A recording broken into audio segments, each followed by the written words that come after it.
sini, walau kau sudah benar-benar pergi, kau tetap. Good afternoon po. May I ask your name and what is your position po?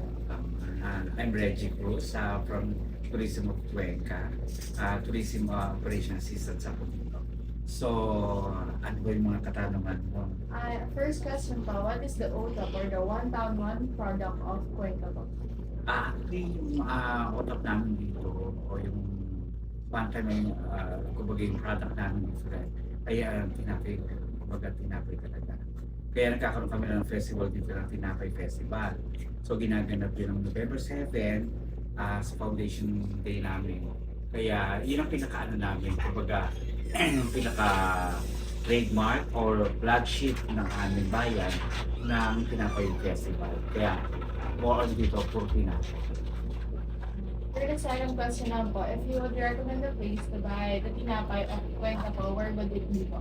Okay, ang location ng ating tinapay na talagang malolocate. Kung nakikita niyo sa National Highway ngayon, yung bagong tayo ng Louis Bakery, kasi yung may-ari mismo ng bakery na yun, siya yung may ng Association of Bakers ng sa buong Pilipinas.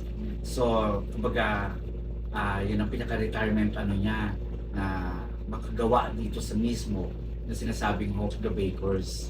Kaya ang ginawa dyan, nagtayo siya ng parang para siyang warehouse, yung likod, yung front, ay yung talagang mismong bakery. Na makikita niyo naman na talagang kung gaano kaganda yung labeling ng product, kumbaga yung packaging. So, hindi nakakahiya i-regalo siya. So, we are talking about breads po, what is the bread recommendation that you have, your personal favorite bread po? Well, syempre, wala namang ibang pupuntahan talagang dito rin sa Cuenca. Kaya lang kasi, ang history kung bakit Home of the Bakers para tuloy-tuloy na natin karamihan kasi ng mga owner ng bakery kalat sa Maynila ay mga taga nito.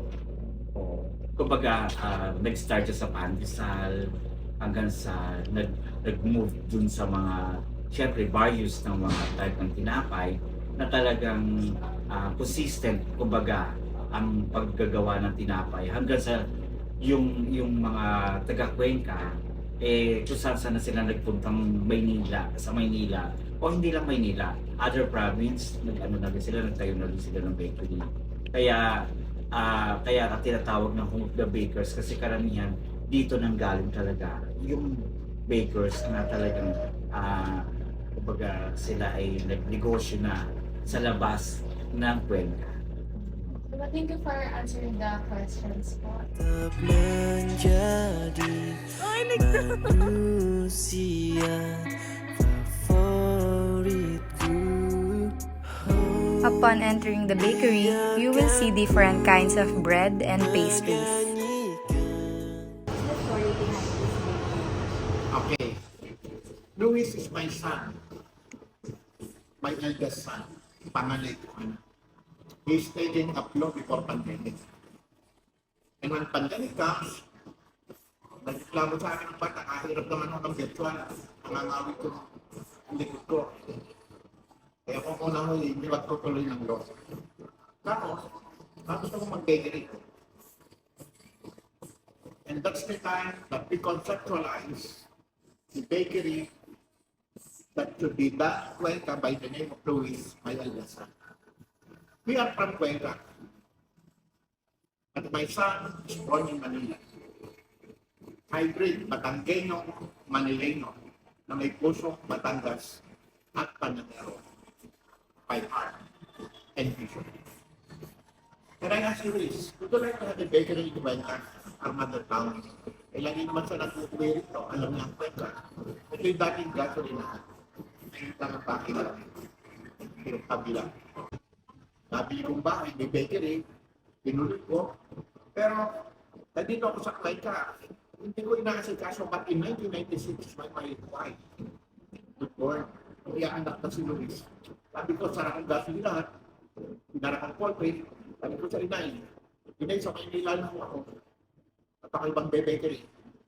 And that is start of my bakery business. Yung maliit kong bakery na nagumagawa lang ng pandesal, in 1996, kuha ko ng iba't ibang uri ng tinapay.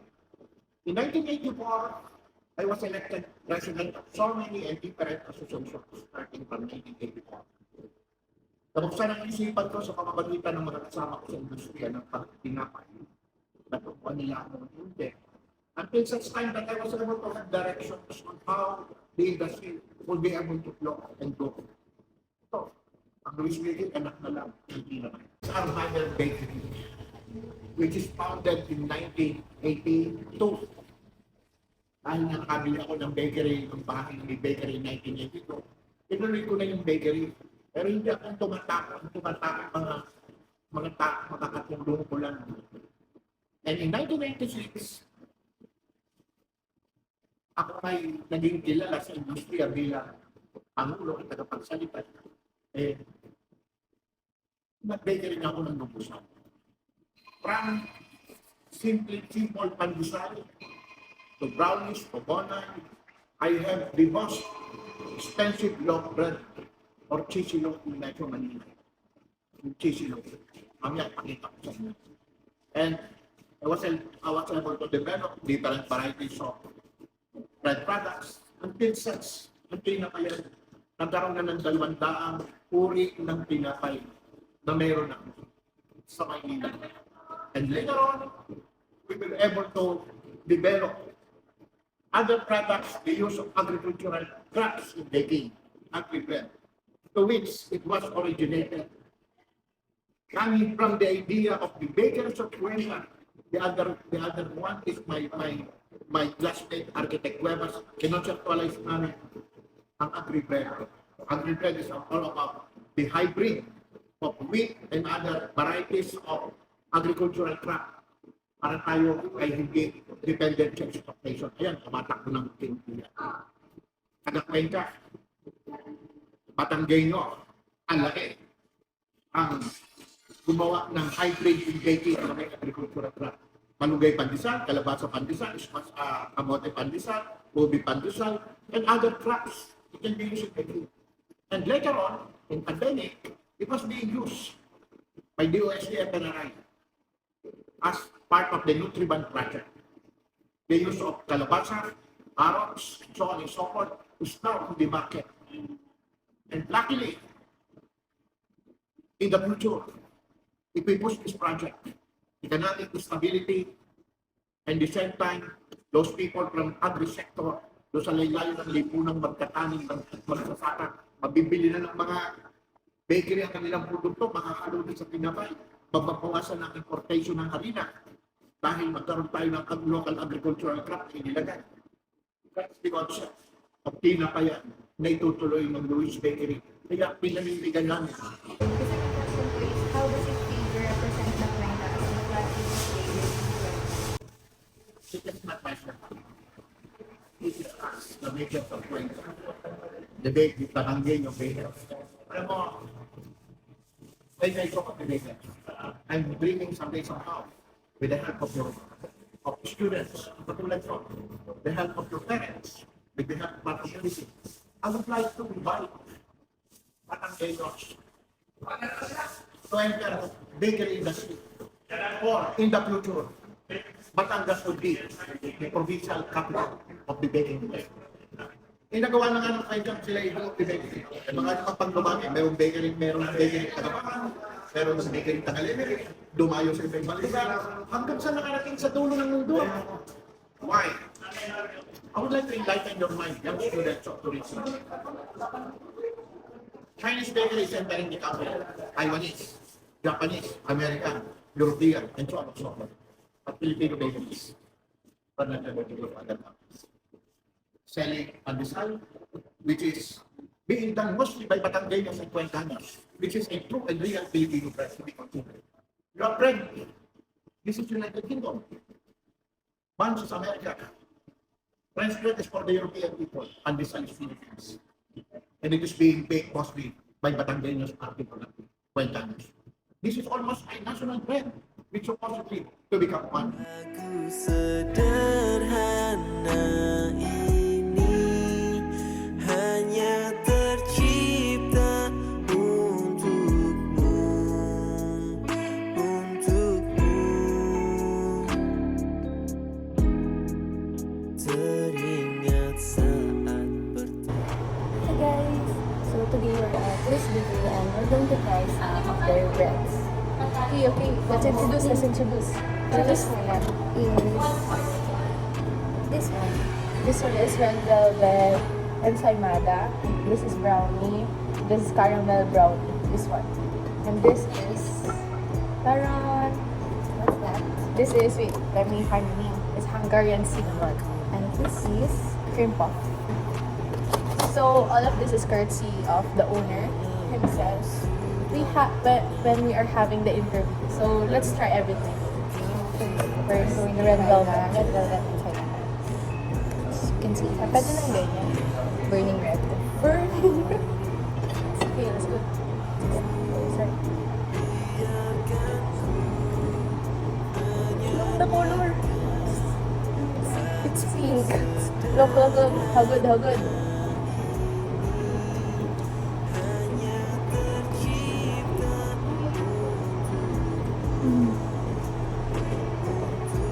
So soft. Like, yeah. There's something different. I don't know how to explain. Soft but a little bit chewy. There's something different from the normal kasi. I don't know what? Because of the red velvet flavor. With a lot of cheese. It's not nakaka-ulit. With a lot of cheese. Hindi siya nakaka-umay. Try nyo. Real. Parang yung sweetness na babalon siya ng cheese, yung cream niya at yung bread. Perfect combination. At look, let's show. Wait. Let's move. Look. Look how good is that. The color, top notch. Ito ka let's make palette because I'm going to try the bread. Cleansing the palette.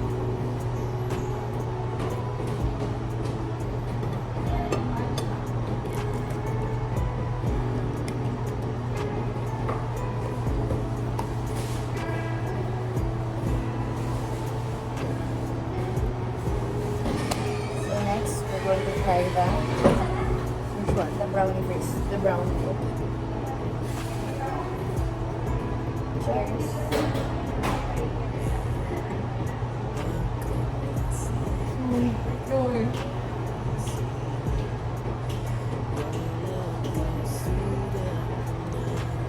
I like it. It's not that sweet. Yeah, it's not that sweet. And there's a little, there's a crunch.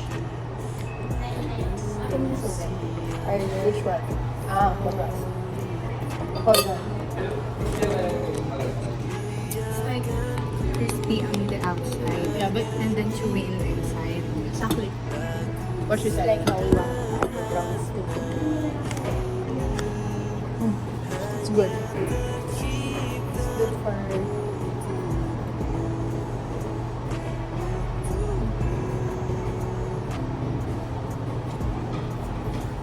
that trick everything from top 4. No, 5. What you like? After we finish with that. Another cleanse.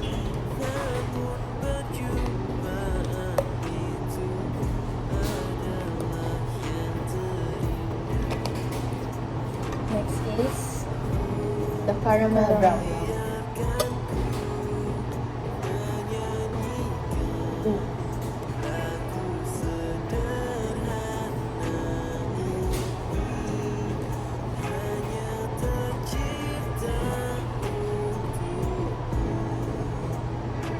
It's like yema.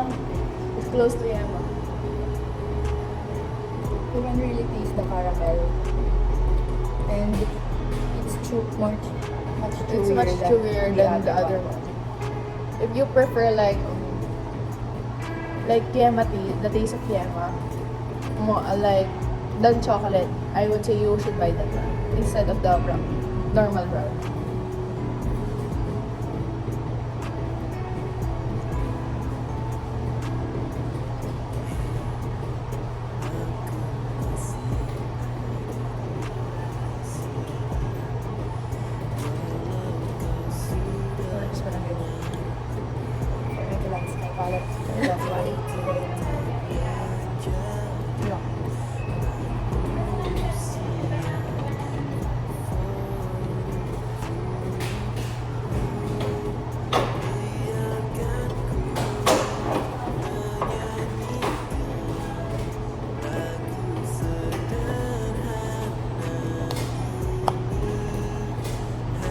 the next. This one. It's a perfume. But this is the... Wait, let me see the name. Hungarian cinnamon. What's it? It's big. Are you inside? Oh, we bit this. Like this one. Okay. Oh. So,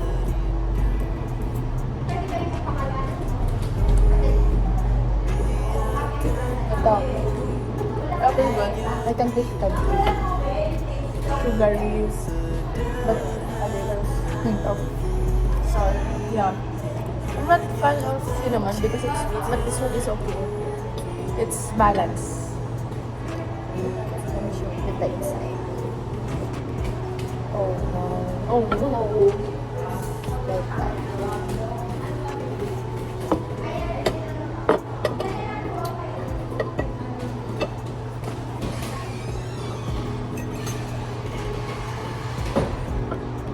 I like this one. My favorite. Let's go to my favorite na. So while talking a while ago with the founder, they gave us free sample already. So generous. Is that a K-pop? It's yummy. Really good. Cheers, cheers.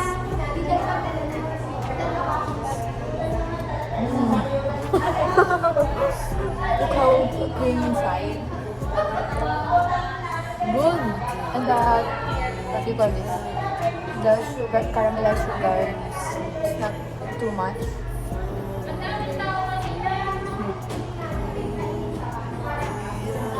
Yes.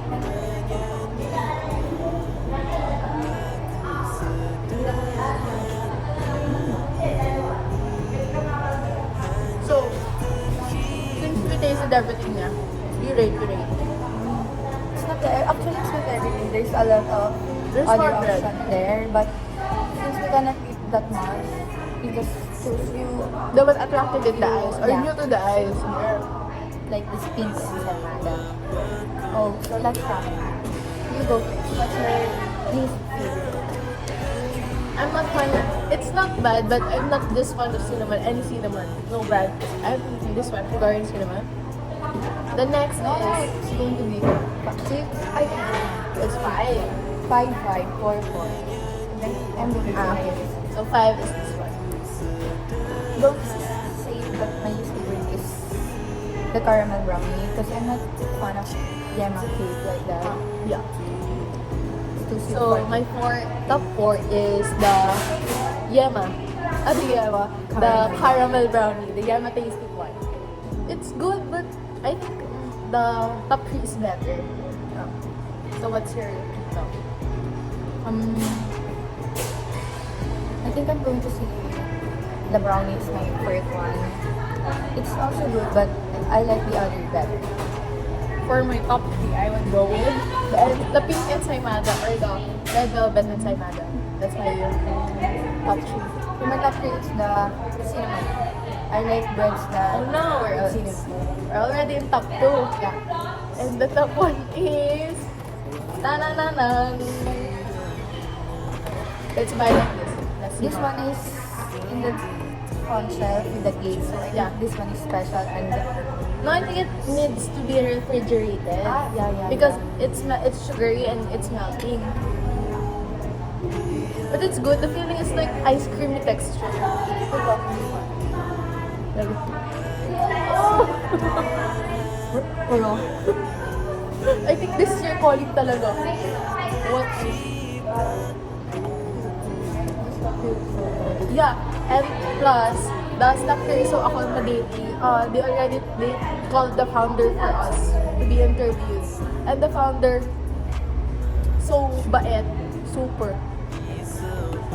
Bye!